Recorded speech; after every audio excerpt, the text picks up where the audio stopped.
Tracking the rain, our area could get hit with some severe weather later today. We're keeping an eye on the forecast. All right, thanks for joining us here at noon. I'm Ashley Smith. I'm Bethany Reese. That is my name. Meteorologist Melissa Terraza starts us off with what to expect for the rest of the day. Melissa, yeah, we're in for some changes. Yeah, right now we even have some beach goers. Temperatures are a little warmer compared to this time yesterday, but let's get right into the weather. Right now we're taking a live look at the satellite radar, looking at the bigger picture. This is the front that we've been tracking really since a few days ago. It sparked up quite the activity in some parts of the central and southern parts of the U.S. Well, now it's made its way a little east. Now, when we zoom on in here, we're actually seeing some flood advisories and watches just northwest of our viewing area, but right here over Hampton Roads in northeast North Carolina, we're dealing with the cloud cover, and we might be seeing a lingering shower just south of Roanoke Rapids. Nothing that's currently severe, but things are going to be changing by later this afternoon and evening and into the overnight hours as well. I mentioned the beachgoers out there enjoying somewhat, the warmer weather, but we're not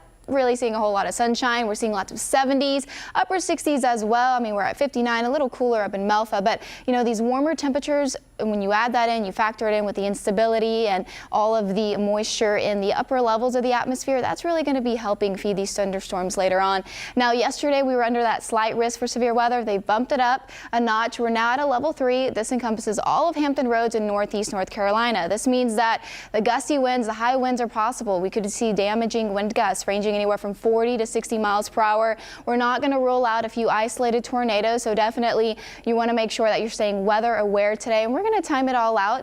By later this afternoon, by around the 4 o'clock hour, we might be already beginning to see some cells pop up stronger, possibly severe as well. Temperatures around this hour in the 70s and 80s further inland, and that continues to make its way east. I mean, the south side could be seeing the heaviest of things, the bulk of things by later around the 5, 6 o'clock hour as well. And the conditions are going to continue, especially by the evening as well, kind of starting back again, affecting parts of the western counties, and it continues. I mean, really looking at the bulk around 7:45, 8 o'clock hour. I know that Jeff and I will be in here giving you updates as needed. The system will continue into around the 9 o'clock hour, 10 o'clock hour as well. We're not looking at a break really until early tomorrow morning, but even then we might be left with some cloud cover and then some lingering showers as well.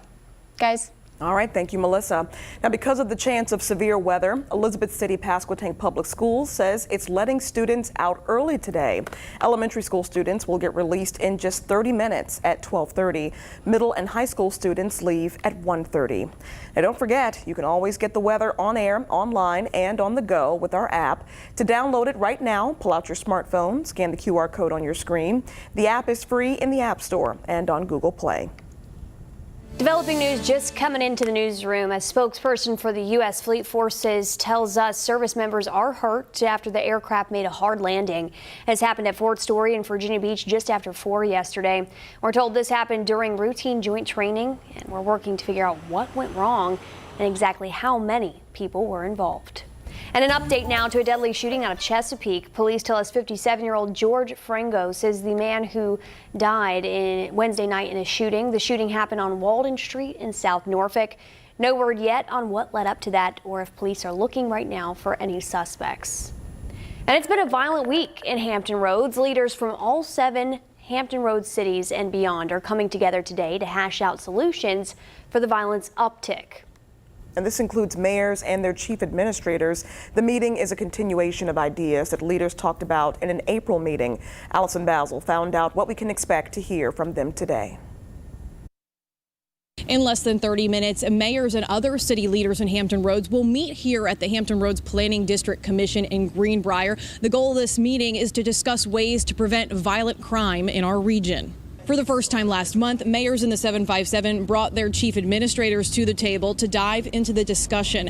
Leaders shared what is working for their city and what is not when it comes to violence prevention tactics. Today, organizers of the Hampton Roads Planning District Commission say we can expect to hear potential next steps that the region should take to combat crime. They also plan to talk about research done so far on creating a regional crime dashboard to help the community keep up with what's going on around their neighborhood. The meeting kicks off at 12:30 today. Coming up on 13 News Now at 4, I'll share what city leaders say about growing gun violence in the area. In Chesapeake, Allison Basil, 13 News Now. The group proposed the idea during a meeting last month. They'll also present recommendations to advance regional operation or cooperation, I should say, to prevent violence. We're also following developing news from overnight. A motorcycle chase in Virginia Beach ended at a Waffle House parking lot. This happened near Lynn Haven Parkway. Emergency dispatchers tell us that the chase started around 2 a.m. on I-264. That's I-264 west near the Lynn Haven exit. No word on if the driver right now is facing any charges. A big company is bringing its headquarters to Virginia. The aviation giant Boeing announced it's ready to land in Arlington County from Chicago. Boeing's defense, space, and security already based there. And the headquarters will go right down the road from Amazon's new headquarters. Virginia Senator Mark Warner tells our sister station in D.C. that he's worked behind the scenes for more than a year to help make this move happen.